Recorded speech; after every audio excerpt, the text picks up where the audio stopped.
Bonjour à toutes et à tous et bienvenue sur la Taloche, hashtag la chaîne qui claque, vous connaissez le dicton, vous connaissez le hashtag bien sûr comme d'habitude. Aujourd'hui je vais vous parler de deux shows et d'une petite affaire qui se passe. Attention, c'est pas une affaire tendancieuse ou quoi que ce soit, c'est une affaire plutôt très très cool d'ailleurs, sur quelque chose que d'ailleurs d'habitude je n'apprécie pas trop. Donc on va en parler. On va parler également, pour commencer, le programme de cette vidéo de NXT UK Takeover Blackpool 2. Deuxième édition à Blackpool. Voilà, un NXT UK Takeover qui était bien sympathique, j'ai trouvé. Je vous donnerai mon avis un peu plus en détail, match par match. Juste après on enchaînera avec, je spoil directement ce qui va se passer. J'avais pas trop envie de vous le dire, mais je vais vous le dire quand même parce que voilà, vous êtes un petit peu dans la confidence. On va vous parler de la relation entre la NWA et la Ring of Honor, et également le nouveau scénariste en chef de la Ring of Honor, le nouveau grand scénariste en chef qui va sans doute faire du bien à cette promotion, hashtag ROH, promotion de merde, on le rappelle. Également, pour finir cette vidéo aussi, on va parler de Impact Hard to Kill, Impact Wrestling, Hard to Kill qui s'est passé le même jour que NXT UK Takeover, mais pas à la même heure. Voilà, parce que décalage horaire, vous connaissez. Et du coup, voilà, je vais vous parler du show. Et pour finir d'ailleurs le show, comme il se doit, après le main event qu'il y a eu, je vais parler un petit peu de l'affaire autour de Tessa Blanchard. Voilà. Mais sans grande divagation, bien sûr, vous me connaissez. On commence avec NXT UK Takeover Blackpool. Si vous entendez des petits clics comme d'habitude, hein, vous savez le dicton, c'est parce que je suis en train de regarder en même temps ce que je vais dire, ce qui se passe, tout ça. Donc du coup voilà, dans une salle très très belle comme d'habitude. Voilà, c'était la même salle où il y a eu d'ailleurs le premier NXT UK Takeover Blackpool, qui a le même nom, et également le Championship UK Championship Tournament qui a élu le premier champion NXT UK, qui après a créé la brand NXT UK. Voilà, le show a commencé avec Eddie Dennis et Trent Seven qui se sont affrontés dans un match plutôt sympathique. Eddie Dennis, je suis pas du tout fan du personnage d'habitude, et j'adore Trent Seven surtout grâce à son duo avec Tyler Bate, mais pour le coup, voilà, c'était un match qui m'intéressait pas vraiment, mais je me suis dit pourquoi pas tenter l'expérience avec un Eddie Dennis qui malgré tout reste quelque chose d'intrigant dans le programme. Et voilà, c'était très sympathique, une victoire d'Eddie Dennis, plutôt très très bonne d'ailleurs, hein. Il a fait un crucifix powerbomb à l'extérieur, il a envoyé Trent Seven à l'extérieur sur un pauvre stagiaire, on pourrait dire, qui est à l'extérieur, du coup voilà. Et après il l'a ramené dans le ring pour ensuite faire le tombé. Très très match, pas du tout. Très très bon match, pour moi en tout cas en tant qu'opener, c'était très sympathique. J'ai de plus en plus de mal avec le gabarit de Trent Seven, avec son physique. Je vous avoue que voilà, ça commence à être un petit peu mollasson. Je sais que ça fait un petit peu partie du personnage et qu'il faut pas juger le physique des autres, mais voilà, dans le catch, il faut quand même juger le physique des autres parce qu'on est un peu là aussi pour ça. Et du coup, voilà, Trent Seven, sa petite bedaine qui sort, ça me fait un petit peu mal, surtout quand on voit son coéquipier du Moustache Mountain, Tyler Bate, qui est lui affûté comme un dieu grec. Du coup voilà, une victoire d'Eddie Dennis qui a pas fait grande impression pour l'instant à NXT UK parce qu'il avait été blessé pendant un moment, il me semble, pendant presque un an, peut-être un peu moins, je ne sais plus, vous me direz en commentaire, n'hésitez pas à me corriger d'ailleurs en commentaire. Du coup voilà, c'est très intriguant, j'ai beaucoup aimé son entrée à Eddie Dennis, il est assez inquiétant, et voilà, on sait pas trop ce qui va se passer, mais voilà, l'avenir nous le dira. On enchaîne avec le deuxième match, qui était un match à 3, un match triple menace, un match freeway, comme appelez-le comme vous voulez. C'était pour le titre NXT UK féminin, c'était Kylie Ray, la championne, qui avait battu Toni Storm pour devenir championne, qui affronte justement Toni Storm encore ce soir. Mais il y a également une nouvelle qui s'est ajoutée à toute cette petite embuscade, c'est Piper Niven. Piper Niven, voilà, je vous la présente pas si vous la connaissez pas, allez voir ce qu'elle fait, elle est vraiment très très talentueuse, et pour le coup c'est un gabarit vraiment différent de ce que vous voyez sans doute d'habitude dans les divisions féminines de multiples promotions, et voilà, c'est très très cool. Du coup, elle a signé à NXT il y a un petit moment maintenant, et voilà, elle commence à faire ses armes, on va dire, dans la promotion. Un match qui, pour le coup, m'intéressait pas plus que ça, je vous avoue. Voilà, Toni Storm, moi j'aimerais mieux la voir du côté d'NXT Floride, NXT USA. Mais voilà, pour un dernier match, ça pouvait être sympathique, je me disais. Kylie Ray m'avait pas du tout impressionné depuis qu'il était devenue championne, malheureusement pour elle. Et Piper Niven, j'ai toujours bien apprécié, mais vu que j'ai pas suivi le programme d'NXT UK, je savais pas trop à quoi m'attendre. Voilà, parce que oui, je fais une petite aparté, mais je ne regarde pas NXT UK. Voilà, je regarde quelques bribes de temps en temps quand des choses m'intéressent, mais pas plus que ça, tout simplement parce que je trouve que le programme tourne un petit peu en rond malheureusement. Et voilà, tout ce qui concerne le catch britannique, voilà, je préfère m'intéresser à des promotions comme la OTT, la Progress aussi, même si je trouve qu'elles sont un petit peu en perte de vitesse du côté de la Progress. Mais voilà, la OTT m'a fait une très très bonne impression. Je regarde la Rev Pro très rarement, mais je me suis un petit peu intéressé au programme à l'époque, surtout grâce au partenariat avec la New Japan, sans vous mentir. Pour en revenir au match pour le titre féminin, c'était un match très très sympathique. À mon grand étonnement, je m'attendais pas à grand chose et pour le coup, c'était vraiment très cool. Ils ont vraiment réussi à créer une bonne dynamique entre les trois catcheuses. Toni Storm est toujours aussi impressionnante et pour le coup, voilà, Piper Niven a fait aussi de très très bonne impression. Mais c'est surtout Kay Lee Ray qui m'a impressionné dans son catch, son physique que je trouve très intrigant. Elle est assez élancée, assez maigre, mais pourtant elle voltige bien, elle maîtrise bien tout son corps et c'est vraiment assez impressionnant quand elle catch. Magnifique Swanton Bomb d'ailleurs, hein, du haut de la troisième corde, qui ferait pâlir Jeff Hardy de jalousie. Mais voilà, c'était vraiment une très très bonne impression. Elle a vraiment pris des risques sur certaines prises qui m'ont étonné, mais qui m'ont fait plaisir. Je l'ai pas dit, mais c'est une victoire de Kay Lee Ray qui conserve du coup son titre au nez à la barbe, on pourrait dire, de Toni Storm, qui avait réussi à faire un magnifique frog splash du haut de la troisième corde sur Piper Niven. Kay Lee Ray est arrivé, il a super kické pour piquer le tombé sur Piper Niven 1, 2, 3. Du coup voilà, c'est Toni Storm qui est mine de rien assez protégée, du coup vu son programme qu'elle va avoir contre Rhea Ripley à NXT, je le rappelle, pour ceux qui n'ont pas suivi les derniers NXT et qui écoutent cette vidéo, même si ça m'étonnerait. Du coup voilà, c'est Toni Storm qui est protégée pour aller à NXT USA, mais Piper Niven qui va sans doute suivre pour cette rivalité autour du titre NXT UK. Très très bon match que je vous invite à aller voir, vraiment c'était étonnamment très très sympathique. Voilà, je m'attendais pas à grand chose et j'ai été agréablement surpris. Un autre match qui, pour le coup, je m'y attendais vraiment, et ça a été le cas, c'était un très très très bon match, et c'était Jordan Devlin qui affrontait Tyler Bate. Voilà, sur la carte, ça vend quand même beaucoup de rêves, et sur le ring, ça a fait exactement le même effet, voilà. Les deux ont fait un match vraiment très très très bon. Pour moi, c'est vraiment, j'ai envie de dire, l'un des meilleurs matchs même de NXT TakeOver, tout confondu, hein, sans compter UK. C'était vraiment un très très bon match. Que dire de plus à part que c'était un très très bon match que je vous invite à aller voir. Bah oui, bien sûr. Voilà, de toute façon, je le dis, hein, quand je vous invite à aller voir un match, ça se ressent, et je vous invite vraiment à aller voir ce match qui était très très cool. Jordan Devlin qui est de plus en plus d'attitude. Voilà, à la base, j'avais un petit peu pas la même impression que le public assez mainstream de la WWE, c'est-à-dire que Jordan Devlin c'était un sous Finn Balor. Tout simplement parce que je connaissais pas son travail en indépendant, auquel je me suis intéressé un peu après. Et Tyler Bate, depuis sa première apparition que j'ai vue, il me semble que c'était à la Progress, peut-être à la Chikara, je ne sais plus.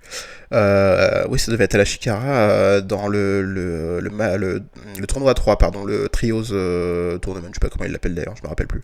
Voilà, où il avait d'ailleurs affronté le Bullet Club, ou alors AJ Styles avec d'autres coéquipiers, je sais plus. Voilà, je suis en train de me perdre comme d'habitude. Mais du coup, voilà, ça fait déjà un moment que ce personnage m'intéresse, et pour le coup, il fait toujours une très très bonne impression à chaque fois que je le vois. Un gabarit toujours assez impressionnant. Je rappelle qu'il est vegan, donc c'est encore plus impressionnant, je trouve. Et Jordan Devlin qui a fait aussi un très très bon travail en tant que heel. La chimie a super bien fonctionné entre les deux, étonnamment, je m'attendais pas autant d'alchimie entre les deux, mais ça a très très bien marché. La foule était à burn, comme on dit, et à raison, parce que le match était vraiment incroyable. Je vais pas vous dire tout ce qui s'est passé prise par prise, mais c'était vraiment du très très bon catch. Ouais, voilà, je crie dans le micro, j'espère que ça vous a pas trop fait mal aux oreilles. Victoire de Tyler Bate après un Tyler Driver 97. Voilà, je vais pas le dire en anglais tout simplement parce que je vais sans doute me tromper. Et voilà, après ça, il porte son spiral tap du haut de la troisième corde. Donc du coup, c'est une sorte qu'est-ce que je pourrais dire? Je pourrais même pas vous décrire le nom de cette prise. Tout simplement parce qu'en fait, il saute de la troisième corde et il fait un tournicotin pour tomber dos sur l'adversaire. Voilà, c'est une prise très agréable à voir et qui doit faire aussi très très mal. Voilà, victoire de Tyler Bate, je vais pas dire logique, mais en tout cas, les deux sont bien bien mis en avant et ça fait extrêmement plaisir. On a ensuite un match qui m'intéressait beaucoup. sur le papier en tout cas, et qui m'a fait une très très bonne impression également sur le match. C'est le match pour les titres de champion par équipe de NXT UK. C'était Gallows, représenté par Wolfgang et Mark Coffey, j'allais dire Joe Coffey, mais non, c'est son frère qui va apparaître un petit peu après. Du coup, qui défendaient leur ceinture contre Imperium, représenté par Marcel Bartel et Fabian Eichner. Également les Grizzly Young vétérans de Zach Gibson et de James Drake que je trouve toujours incroyable et qui m'a fait encore une fois une très très bonne impression durant ce match. Et les derniers participants, c'est les anciens champions par équipe, c'est les South Wales Subculture, donc du coup Mark Andrews et ben mince, j'ai oublié son nom, pourtant je le sais, c'est voilà, j'ai oublié son nom, dites-le moi dans les commentaires, comme ça je vous fais un petit peu participer, et en même temps je fais semblant d'avoir prévu ça alors que pas du tout. Match qui s'avérait très très cool. Voilà, eu un petit botch avec la table qui s'est cassée sous le gabarit de Mark Coffey, mais ça a été très bien repris derrière par Mark Andrews et son coéquipier Flash Morgan Webster. Voilà, oh lolo, qu'est-ce que je suis fort. Et pourtant j'ai même pas triché, j'ai même pas regardé. Voilà. Donc du coup les deux coéquipiers qui se sont mis parce qu'à la base le spot qui était prévu, donc du coup ce qui était prévu dans j'imagine la chorégraphie du match. C'était Mark Coffey et Wolfgang qui étaient chacun sur une table du côté d'une échelle, et les deux qui sautaient chacun de leur côté du haut de l'échelle, Mark Andrews et Webster qui sautaient chacun de l'échelle sur l'un des membres, mais du coup Mark Coffey est passé à travers la table. Donc du coup une très très bonne un très très bon enchaînement de la part de Mark Andrews et de Webster qui se sont mis tous les deux du même côté pour sauter sur Wolfgang à l'extérieur. C'était très très bien rattrapé, ils auraient pu faire semblant qu'il y ait eu quelque chose, mais là ils sont très très bien rattrapés, du coup ça passait très très bien. Voilà, il y a eu des très très bons spots. Mark Andrews qui a fait une très très bonne prestation. James Drake qui a fait un 450 splash depuis une échelle qui était mis du haut de la troisième corde sur une autre échelle. Voilà, je vous invite aussi à voir ce match parce qu'il était vraiment très très cool. Il y a vraiment eu des très bonnes choses. Il y a Wolfgang qui a fait passer Fabian Eichner à travers une échelle qui a cassé l'échelle. C'était intense, c'était très cool. Et voilà, c'est une victoire mine de rien de Gallows qui a réussi à conserver leur titre juste après avoir réussi à virer Imperium des échelles et voilà, conserver. J'étais étonné de cette victoire. Je vous avoue que moi je pensais que les titres allaient changer de main. Je sais pas si c'est parce que je suis un petit peu moins intéressé par Gallows que par les autres équipes, mais voilà, j'étais persuadé que les titres allaient changer de main, mais ça n'a pas été le cas. Et pour le coup, Gallows m'a fait une très très bonne impression, donc du coup je suis assez satisfait quand même de cette victoire, même si j'adore Zach Gibson et James Drake que je trouve incroyables. Voilà. Donc du coup un match incroyable avec des échelles, il y a eu aussi des tables bien sûr, des chaises, donc du coup voilà, ça rappelle les meilleures années du catch par équipe, et ça fait plaisir. On passe au main event de cette soirée. Je vais un petit peu moins m'attarder dessus. C'était un match très long, peut-être un petit peu trop. D'ailleurs, c'est la même impression que j'avais eu au dernier NXT UK Takeover. D'ailleurs, il me semble que c'était un petit peu longuet. C'était contre Pete Dunne. Il me semble c'était Walter contre Pete Dunne où Walter récupère la ceinture de champion NXT UK. Mais voilà, c'était un petit peu trop long, mais c'était très très intense. Je vous invite à aller voir ce qui s'est passé pendant le main event parce que Joe Coffey s'est pris des athémies d'une autre planète. Voilà. Moi pendant le match j'avais des frissons de dégoût, on pourrait dire, tellement tellement ça frappait fort. Et voilà. Je suis pas du tout impressionné par Joe Coffey à la base, mais il m'a fait encore une fois d'ailleurs comme ses coéquipiers de Gallows, une très très bonne impression durant ce match. Vraiment à des moments je me suis dit putain le mec pourrait être un main eventer à NXT UK sans problème, malgré le fait que Walter est 10 fois plus charismatique, on va pas se mentir. Mais il a fait vraiment une super bonne impression. Et voilà, je suis de plus en plus satisfait. Je préférais, je vous avoue, le voir en équipe avec son frère Mark Coffey, et avoir un très très bon règne de champion par équipe. Mais pour le coup, voilà, c'était un très très bon main event. Comme je l'ai dit, un peu longué, il a pu durer quand même très longtemps, il me semble presque 40 minutes. Donc c'est quand même très très long pour un main event, surtout NXT UK. Et voilà, je suis pas sûr que ça soit la meilleure idée de mettre un match aussi long ici. Je sais pas si c'est pour un petit peu faire le côté New Japan, qui a quand même mine de rien bien marché, même si le problème c'est que les superstars d'NXT UK sont pas forcément établis. Voilà, Walter, les gens le connaissent par son circuit indépendant, mais pas forcément par NXT UK qui a été propulsé vraiment d'un coup et qui a pas d'ailleurs été très très bien utilisé, voire pas du tout bien utilisé lors de son seul passage au main roster, donc du coup à Survivor Series. Hein, voilà, il a été totalement irrespecté. C'était vraiment dégueulasse ce qui s'est passé à Survivor Series, mais on va pas revenir sur ça. C'est pas le programme du jour. Du coup, voilà, c'est une victoire de Walter, je vais pas dire logique, mais quand même attendue. Après un crossface transformé pour faire bien souffrir son adversaire. Je note d'ailleurs que, encore une fois, la finish, le powerbomb de Walter, ne finit pas le match. Encore une fois, comme d'ailleurs contre Pete Dunne, il me semble qu'il avait fini avec une close line. Donc voilà, c'est étonnant que sa finish soit autant décrédibilisée, surtout il me semble pas gagné avec depuis qu'il a NXT UK, donc c'est très étonnant. J'ai pas parlé de ce qui s'est passé pendant le match, mais il y a eu une intervention d'Alexander Wolf après que l'arbitre se soit pris un magnifique dropkick de Walter. Donc du coup voilà, il s'est fait propulser à des années-lumière. Je crois qu'il allait voir une autre planète.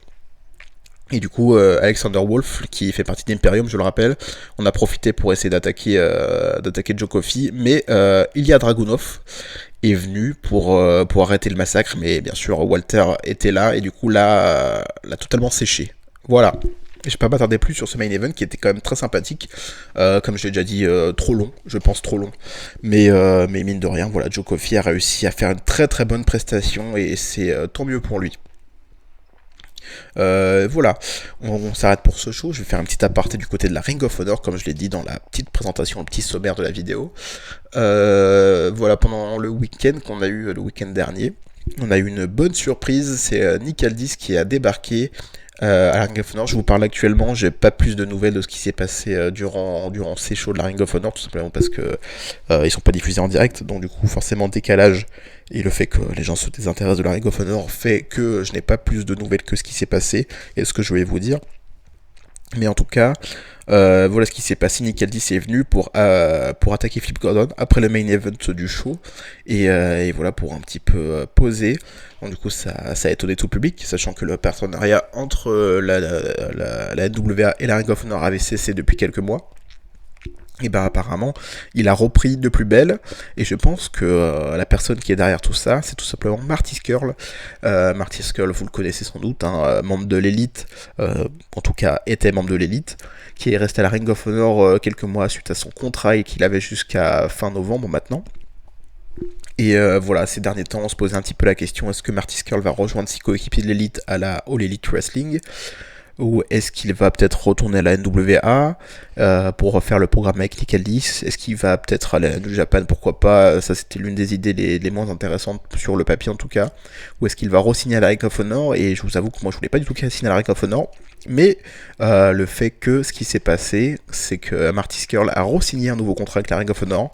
Donc là, vous dites, oh merde, on va pas voir Marty Scurll là à la EW.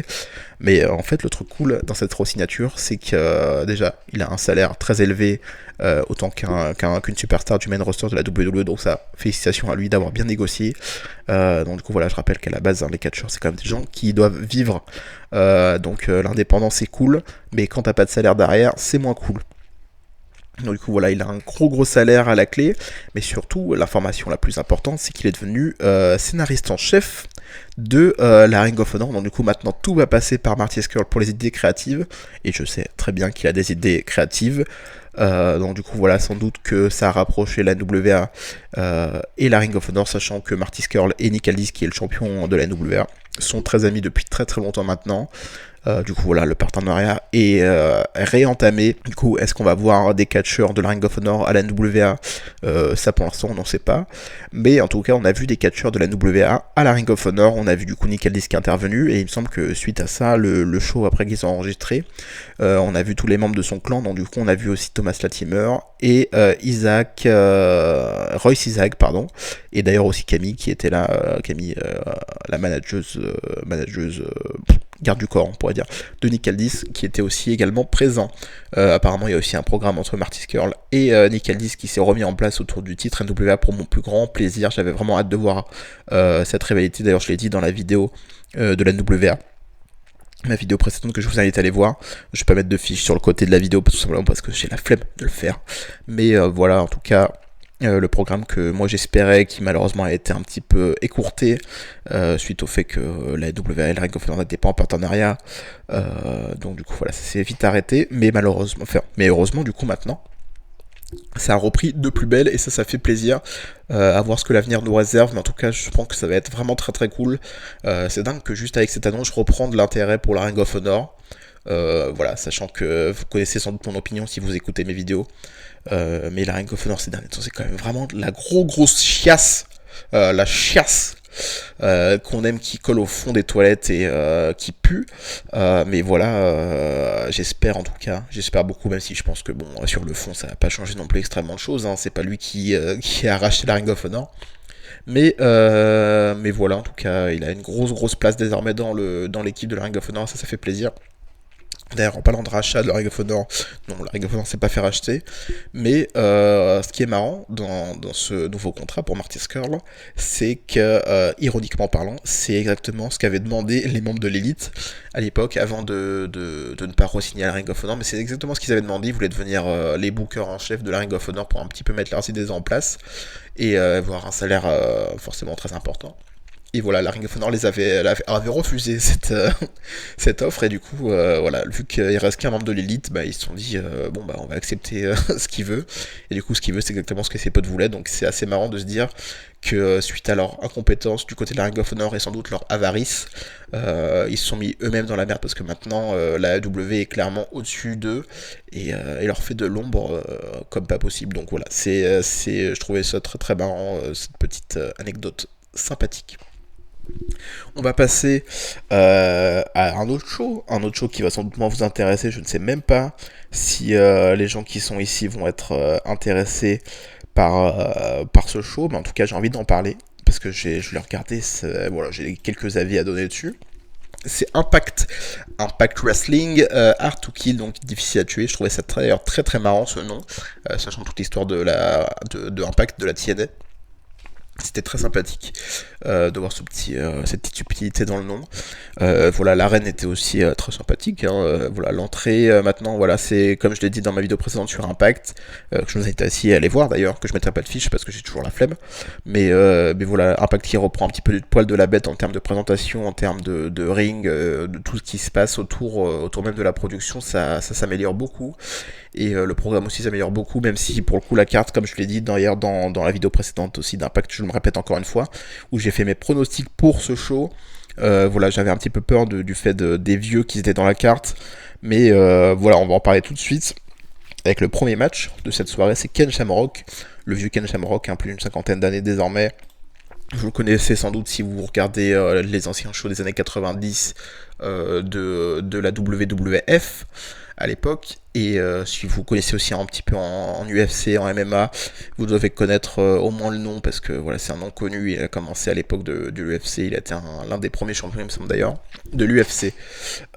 Du coup voilà, Ken Shamrock qui a affronté Matt Fulton qui est la bête de OVE, du groupe OVE. Il était accompagné ce soir par Dave et Jack Christ, les deux frères, anciens champions par équipe. Il me semble que d'ailleurs que même Jack Christ a été champion X Division il n'y a pas très longtemps. C'est pas, il me semble, hein, j'en suis sûr. Mais du coup voilà, c'est OVE sans le capitaine qui sont là, et Matt Fulton qui va faire son vrai premier gros match à Impact. Et voilà, on va voir ce que ça va donner. Et malheureusement, ça n'a pas donné grand chose, tout simplement parce que Ken Shamrock est vieux. Voilà, il y a eu une blessure à la fin de ce match. Ken Shamrock qui est un petit peu blessé à l'épaule, Matt Fulton. Est-ce qu'on est étonné? Non. Est-ce qu'on est déçu? Oui. Voilà, Ken Shamrock qui, aussi bien lui que les autres, il met en danger tout le monde, hein, en sautant par-dessus la troisième corde tel un dératé. Une fois sur deux, il retombe mal, donc heureusement que son adversaire, comme Matt Fulton, a un gros gabarit pour pouvoir le récupérer. Et du coup, il a réussi à même le blesser à la fin pour le remercier. C'est vraiment sympathique de sa part. Et voilà, je vais pas plus m'attarder sur ce match qui était clairement pas foufou. Il y a eu quelques interventions de Jake et Dave Christ pour un petit peu faire office de distraction, mais malheureusement, Matt Fulton s'incline contre Ken Shamrock après une soumission. Voilà, où il a déboîté l'épaule, autant en sens figuré qu'au sens propre. Voilà, victoire de Ken Shamrock qui clairement n'en avait pas besoin. Je suis très étonné de cette victoire. Si ça avait été justifié par un petit peu plus de craziness, de folie de la part de Matt Fulton, ça aurait pu être plus sympathique, mais pour le coup, voilà, ça c'est fini en déception pour ma part. On voit ensuite les commentateurs qui parlent du cas de Rich Swann, un cas que du coup je ne connaissais pas avant ce show, mais il a été blessé vendredi dans un show d'Impact, un show qui avait été organisé, une sorte de show non télévisé, qui avait été organisé. On voit d'ailleurs sa blessure en image qui est très très sale. Il se prend d'ailleurs un des frères Christ, il me semble que c'est Jake Christ qui lui portait un senton du haut de la deuxième corde directement sur son dos. Malheureusement il est mal retombé et s'est blessé la cheville. Donc du coup voilà, ce soir il ne pourra pas catcher. À mon plus grand désarroi à ce moment-là, j'étais totalement détruit. Mais c'est pas grave, on continue le programme avec le match pour le titre X Division entre Trey Miguel, comme je l'ai appelé précédemment, mais c'est juste Trey désormais, hein, qui représente pas les Rascals, il représente surtout sa maman ce soir. Voilà, pour revenir à la vérité, c'est Ace Austin qui est un petit peu un dragueur, qui a un petit peu provoqué la maman de Trey. Du coup, Trey s'est énervé logiquement, voilà, parce que tu baisses pas ma daronne non plus. Et Ace Austin qui est le champion X Division, toujours très très cool. Et voilà, un match qui était très très sympathique, même si moi il m'a manqué ce petit côté de folie. Je vais pas dire que c'est la faute de l'un ou l'autre, parce que j'apprécie les deux, mais il manquait quelque chose, je sais pas vraiment quoi, peut-être de la voltige, des gros spots. Voilà, peut-être que je suis pas habitué à très en solo, donc du coup ça m'a fait pas ni chaud ni froid, mais ça m'a un petit peu pas fait grand chose. Mais le match était quand même très très sympathique, un très très bon match pour le titre X Division. Et voilà, à voir ce que nous réserve la suite. Après le match, après la victoire de Ace Austin, parce que voilà, Ace Austin a quand même conservé son titre. Après le match, voilà, Ace Austin vient un petit peu provoquer la maman de Trey, et Trey s'énerve, donc quiz bagarre jusqu'à que la sécurité vienne les séparer. Donc du coup, j'imagine que le programme n'est pas terminé entre les deux. Qu'est-ce qui va se passer après? Je ne sais pas. Est-ce que Ace Austin va réellement réussir à Ken, la maman de Trey, sans vouloir être vulgaire? Ça pourrait être sympa, mais on s'en fiche un petit peu, c'est pas vraiment le projet de catch, mais en tout cas, tout ce qui se passe avec Ace Austin, j'adore, et Trey, peut-être que ça va encore plus s'améliorer pour faire un truc encore plus cool. Voilà. Le match suivant, c'était un match à 3 pour le titre féminin. Bah d'ailleurs, tiens, j'y pense, c'est exactement comme pour NXT UK Takeover. Incroyable. Mais voilà, c'est Taya Valkyrie, la championne féminine X4, pardon, accompagnée de Johnny Bravo, comme d'habitude, qui affrontait Jordynne Grace, pardon, je sais pas pourquoi j'ai dit ça, et ODB, dans un match 1-3, qui s'avérait assez sympathique. Taya Valkyrie conserve son titre, voilà, je vais pas plus m'attarder sur ça. Je suis un petit peu étonné de cette fin de match, tout simplement parce que c'est pas Taya Valkyrie, c'est Jordynne Grace qui se prend le tombé, et du coup c'est très étonnant. Non, pas du tout. Je dis du caca. C'est ODB qui se prend le tombé. Heureusement d'ailleurs. Bon, je sais pas pourquoi j'ai dit que c'était Jordynne Grace, parce que c'est pas du tout elle. Mais du coup, voilà, ODB qui se prend le tombé logiquement, on va dire. Le programme entre Taya Valkyrie et Jordynne Grace qui va sans doute continuer, sachant que Jordynne Grace, voilà, s'est fait évincer du match par Johnny Bravo. Là, il a enlevé du ring, et Taya Valkyrie a réussi à piquer la victoire. Voilà, donc le programme qui va continuer entre les deux. Ça m'a un petit peu déçu, je vous avoue, sur le coup. Je m'attendais, hein, je l'ai dit d'ailleurs dans les pronostics du show, pardon. Et voilà, je suis un petit peu déçu parce que ça fait 2 matchs de suite du coup qui se terminent avec quelque chose qui nous dit, vous avez vu, ça va continuer ce programme. Et voilà, moi j'aime bien quand les pay-per-view en tout cas se terminent de façon clean, en tout cas les matchs se terminent de façon clean, et où on se dit, bah voilà, c'était un très très bon match. Est-ce que ça va reprendre? Peut-être, mais en tout cas pour l'instant c'était un très bon match. Voilà.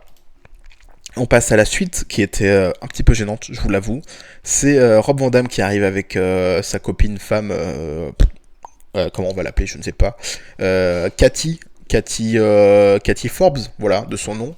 Je vous invite à aller voir. D'ailleurs, l'entrée de Rob Van Dam avec Cathy Forbes, c'était très sympathique. Voilà, pour les petits coquins qui m'écoutent. Voilà, ça dépend ce que vous aimez physiquement, mais en tout cas, c'était très sympathique. Donc voilà.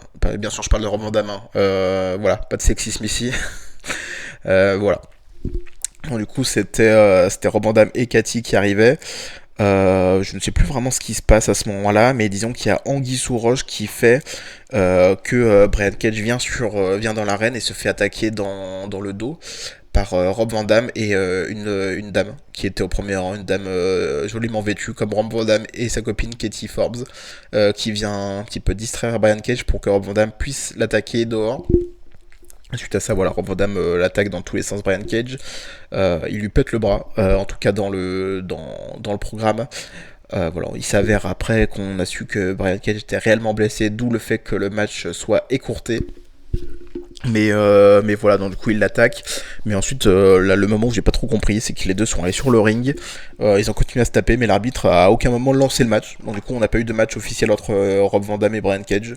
Voilà, j'ai pas trop compris pourquoi. Hein. Les deux étaient en position sur le ring. Ils faisaient comme si c'était un match, mais c'était pas un match. Donc étonné. Voilà, pour justifier du coup cette blessure de Brian Cage, ils ont créé cette histoire, mais ça aurait pu être un petit peu mieux fait, je pense même beaucoup mieux fait. Mais du coup, vu que Rob Van Dam doit quand même avoir un match dans ce pay-per-view, c'est Daga tout court, qui hashtag Daga tout court. Voilà, je vous invite à mettre ce hashtag, qui vient voir un petit peu comment se porte son non-ami, parce qu'ils ne sont pas amis avec Brian Cage. Mais voilà, pour justifier ensuite le fait que Rob Van Dam affronte Daga et un match a lieu, match assez rapide, ça a duré même pas 5 minutes, où c'est une victoire de Rob Van Dam. Voilà, après le match, Rob Van Dam célèbre avec du coup sa copine Cathy Forbes et la dame du premier rang qui elle aussi est rembourrée, on pourrait dire ça comme ça. Et du coup voilà, c'est les heels, le heel Rob Van Dam qui profite de ce heel turn et de cette attaque sur Brian Cage pour remporter la victoire contre Daga. Et voilà, un petit peu célébré comme ça. Je sais pas du tout ce qui s'est passé dans la tête des scénaristes à ce moment-là. J'imagine qu'ils ont été pris un petit peu de cours pour créer quelque chose, mais il fallait pas faire ça. Voilà, ça décrédibilise totalement Daga, qui déjà n'en avait pas besoin de cette décrédibilisation. Mais voilà, ça renforce pas non plus Rob Van Dam. L'attaque était trop longue, c'était trop mal tourné. Ça aurait pu être vraiment beaucoup mieux fait pour justifier une attaque de Rob Van Dam sur Brian Cage qui fait suite à un non-match. Mais voilà, c'était très bof. J'étais étonné. Voilà, on va pas s'arrêter sur ça. On continue avec un autre programme qui était le match pour une opportunité, pour on ne sait pas quoi. Voilà, le vainqueur pouvait demander une opportunité pour un titre, on ne sait pas pourquoi. C'est Eddie Edwards contre Michael Elgin, donc du coup le match a déjà eu lieu au Impact précédent, au Impact juste avant hein, d'ailleurs, et il me semble que c'était une victoire de Michael Elgin, si je me trompe pas. Mais voilà, cette fois-ci c'est une victoire d'Eddie Edwards qui remporte la victoire après un match de plus d'une vingtaine de minutes, un match très sympathique malheureusement qui est un petit peu redondant ensuite à leur affrontement d'Impact un peu plus tôt dans la semaine. Mais voilà, c'est un match que je vous invite pas forcément à aller voir, parce que je vous conseille pas d'aller voir tous les matchs non plus. Mais c'est un match très sympathique sans plus. Eddie Edwards avec une barbe, ça me fait très bizarre. Voilà, par contre son pantalon c'est non. Je suis désolé Eddie, mais il va falloir revoir ta tenue vestimentaire. Je ne sais pas trop ce qui se passe pour toi, autour de ce qui se passe pour toi. Mais voilà, est-ce que Eddie Edwards, maintenant qu'il a remporté cette opportunité pour un titre, est-ce qu'il va aller affronter Ace Austin? Oui, je suis très redondant avec ce que si vous m'avez entendu lors du dernier Impact que j'ai fait. La dernière vidéo Impact Pass, pas celle de cette semaine, hein, mais une plus ancienne, où j'avais dit que maintenant que Ace Austin était devenu champion X-Division et qu'Eddie Edwards avait une opportunité pour un titre, ils allaient s'affronter. Le programme n'a pas duré très longtemps malheureusement. Et est-ce qu'ils vont retenter la chose avec Ace Austin qui drague encore une fois la femme d'Eddie Edwards? Ça pourrait être très sympathique. Je vous avoue que j'ai vraiment envie de voir ce programme. Et c'est pour moi l'un des programmes qui pourrait être le plus intéressant du côté d'Impact. Et voilà, ça pourrait être très cool. Voilà, j'ai pas envie de voir Eddie Edwards dans un match pour le titre mondial. Voilà, j'apprécie Eddie Edwards, mais pas plus que ça. Voilà, c'est ensuite un match sans disqualification entre Moose et Rhino, un match qui pouvait s'avérer assez sympathique, hein. C'est Spear contre Spear on pourrait dire, qui a la meilleure Spear, et ben je vous avoue que ça a été Moose qui a eu la meilleure Spear tout simplement parce qu'il a gagné ce match, un match qui s'avérait très très sympathique mine de rien. Voilà, Moose malheureusement ça tourne encore en rond, ça avance pas, on ne sait pas ce qui se passe avec lui, mais apparemment il se passe rien. Voilà, donc il tourne en rond, il a gagné contre Rhino, mais à quoi bon finalement. Voilà, il n'a pas d'opportunité pour un titre mondial, il n'a pas de coéquipier pour faire des matchs par équipe, pour éventuellement des titres par équipe. Pour les titres Activision, il est beaucoup trop lourd. Voilà, ça tourne en rond, Mousse, je commence à en avoir marre. Même si ce match était assez sympathique, je vous avoue. Bah à quoi bon faire des matchs sympathiques si finalement ça mène à rien. Voilà, donc Mousse depuis qu'il a la TNA, depuis qu'il a Impact, ça fait rien. Voilà, ça fait rien. Depuis qu'il a Heel Turn, ça fait rien du tout, encore plus.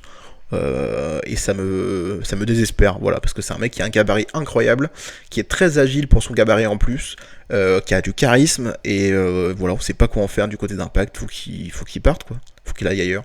Je crois qu'il a déjà été à la Ring of Honor, mais tente ta chance ailleurs, mon pote. Franchement, t'as rien à perdre. Voilà.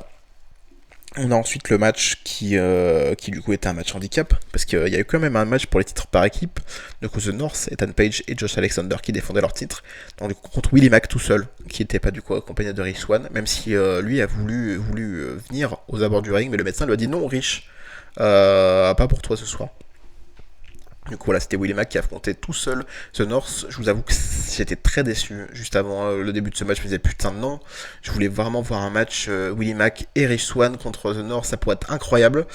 Et ils ont réussi à me donner tort.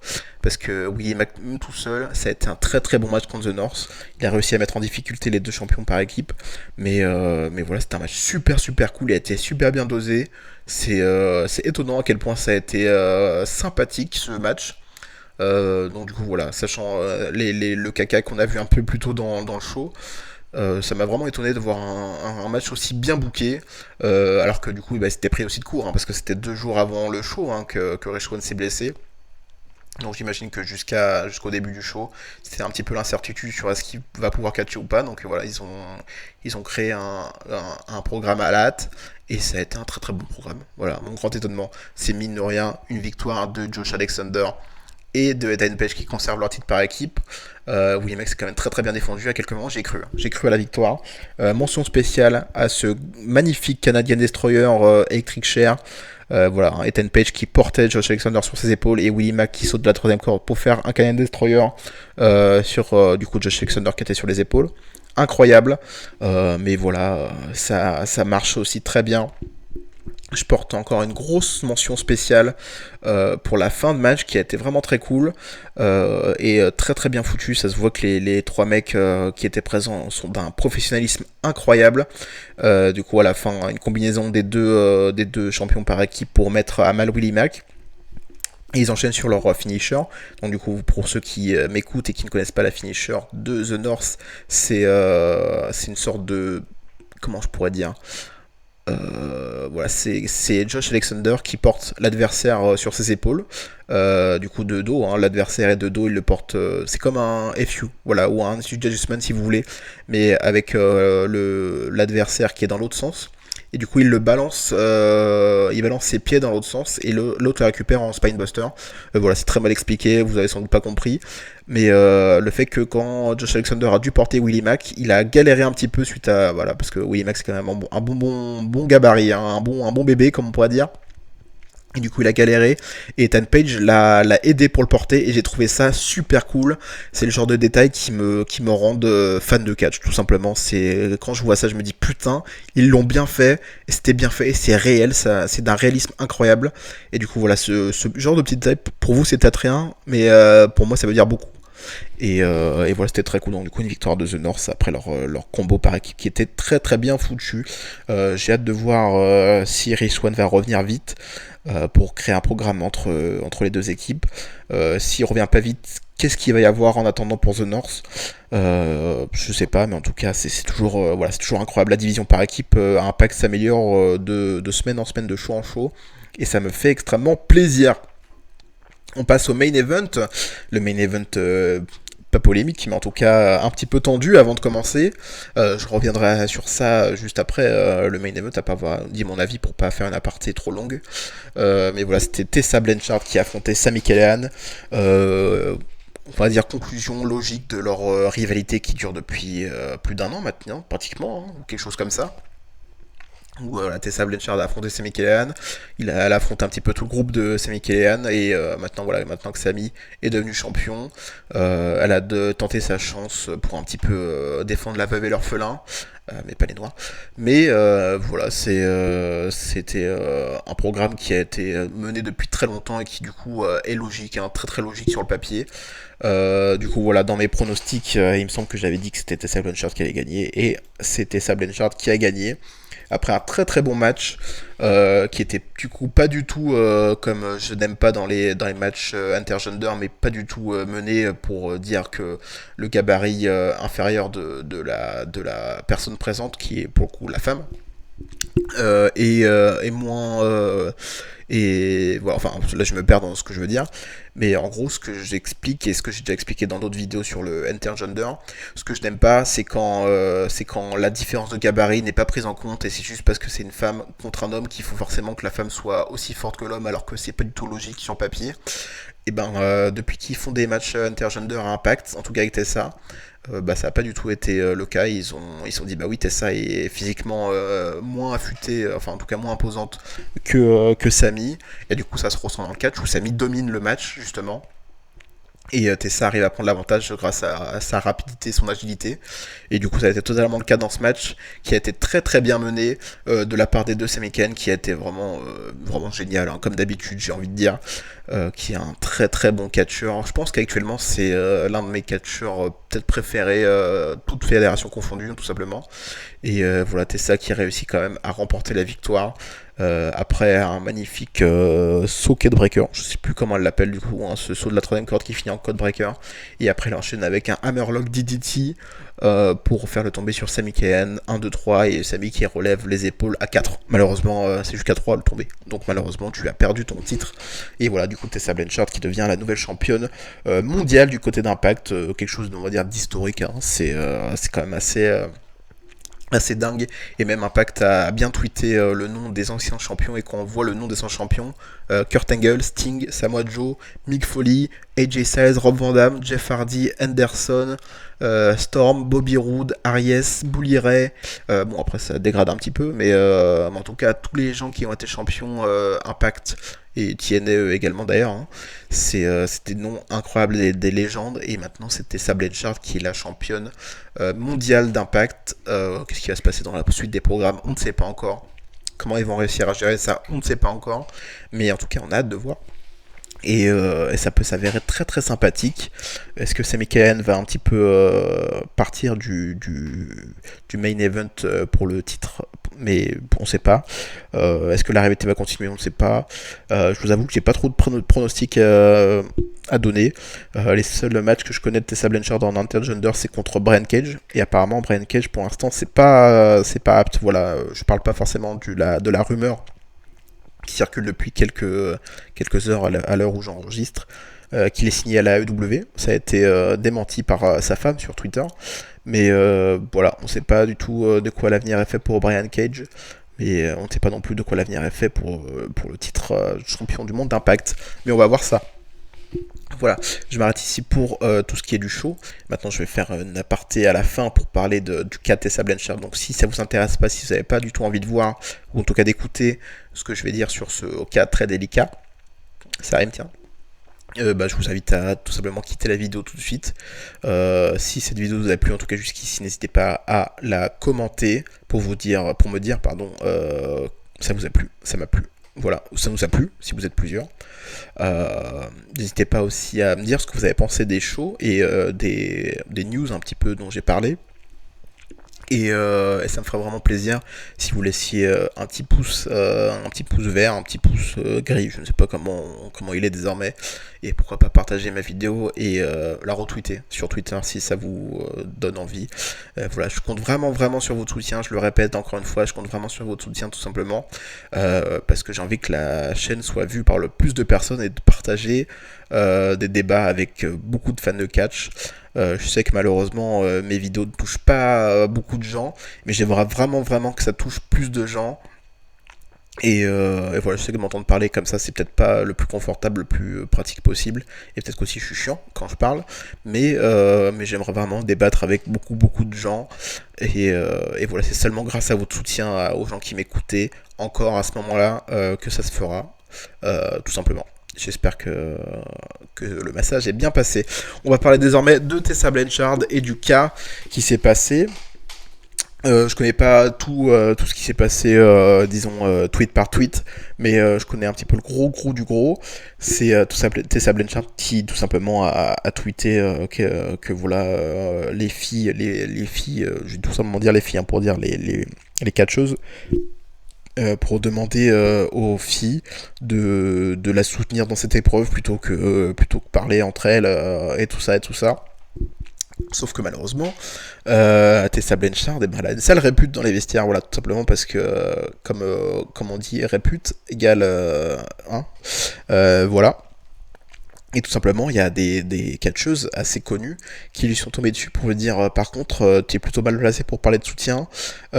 Surtout qu'apparemment, une fois pendant une tournée au Japon, apparemment, Tessa Blanchard a craché au visage d'une catcheuse et a prononcé le N-word. N-word. Vous connaissez le N-word, moi je peux le dire, tout simplement parce que je suis noir. Voilà, c'est le mot nègre, tout simplement.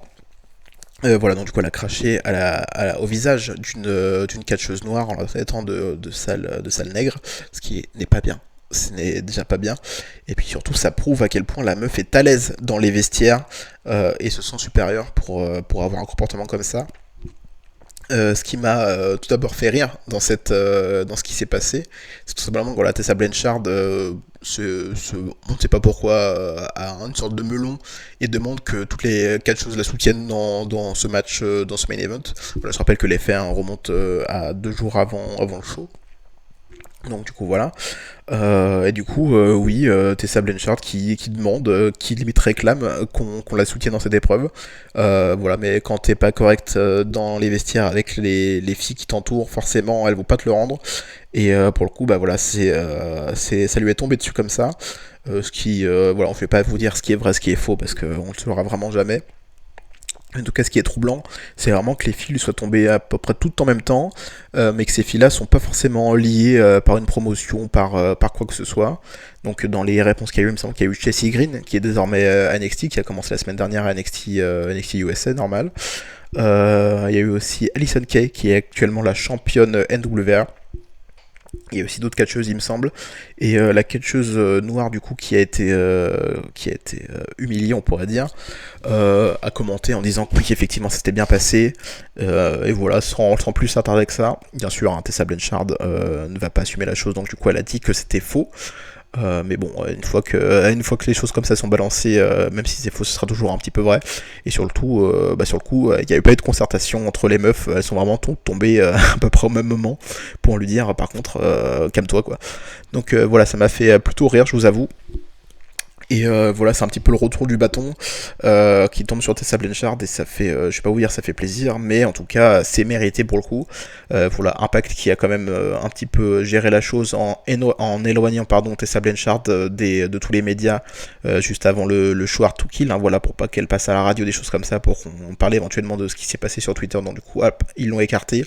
Bon move de la part, mais bon, elle devra quand même répondre, j'imagine, de ses actes. Et surtout, la chose qui pour le coup m'a pas fait rigoler, mais m'a plutôt extrêmement déçu et je me suis senti même un petit peu insulté, du fait de ma couleur de peau également, c'est qu'après le match, du coup le match Tessa Blanchard contre Sami Callihan, où Tessa Blanchard devient la nouvelle championne d'Impact, elle a fait un petit discours hors caméra pour un petit peu dire, disons, parler de ces événements qui se sont passés, et à mon plus grand étonnement, et ben elle s'est pas excusée. Voilà, elle a juste dit on fait tous des erreurs, ça arrive à tout le monde, voilà. Mais elle s'est pas excusée. Voilà, donc le syndrome Hulk Hogan qui touche aussi Tessa Blanchard. Peut-être que ça vient de son papa, on sait pas.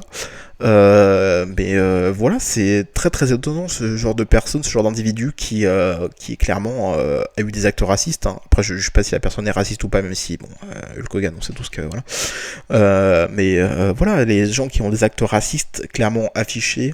qui ont humilié une personne publiquement, hein, parce que voilà, toutes les meufs qui étaient présentes dans cette salle le jour où Tessa Blanchard a pris ses aises au niveau de sa bouche. Voilà, tout le monde était là, tout le monde était présent, donc tout le monde l'a vu. Et un peu quantitativement, elle s'est pas du tout excusée. Voilà, elle a pas fait profil bas. Elle a plutôt dit voilà, on fait tous des erreurs, on est tous des humains, ça arrive. Non mais il faut arrêter avec cette excuse là. Voilà, d'ailleurs j'ai oublié Jim Cornette, hein, aussi à mettre dans le même panier d'ailleurs. Le panier qu'on met généralement dans la poubelle noire, parce que ça se recycle pas, hein. C'est vraiment la poubelle noire. Faites attention quand vous faites le tri des poubelles. Donc du coup voilà, Tessa Blanchard qui rejoint cette liste de plus en plus longue d'acteurs racistes et de personnages racistes dans le monde du catch. À mon plus grand désarroi, voilà, je savais, hein, déjà que la fille avait un gros melon. Ça se ressentait, hein, de toute façon ça se voit directement quand elle arrive dans une arène pour un match. Mais voilà, c'est très décevant qu'elle ne se soit pas excusée comme quelqu'un de normal le ferait après avoir agi de la sorte. Et voilà, j'espère en tout cas vraiment que Impact va un petit peu remonter les bretelles de Tessa pour tout ce qui est ça. Et surtout, ça va faire vraiment de la mauvaise publicité. Vous allez peut-être me dire, mais pourquoi du coup ils ont fait gagner Tessa Blanchard alors que ça s'est passé 2 jours avant? Et ben le problème, pardon, et là aussi où je trouve qu'Impact a été très très juste, c'est que j'imagine que la victoire de Tessa Blanchard était déjà prévue depuis un bon moment. D'ailleurs même moi, hein, je l'avais prévu. Donc du coup voilà, c'est une décision qui a été faite il y a un moment, je pense déjà, et qui ont quand même assumé malgré les faits qui soient tombés. Donc du coup voilà, ils l'ont quand même assumé cette décision, et je trouve ça très très couillu. Félicitations à eux pour le coup pour l'avoir vraiment fait jusqu'au bout.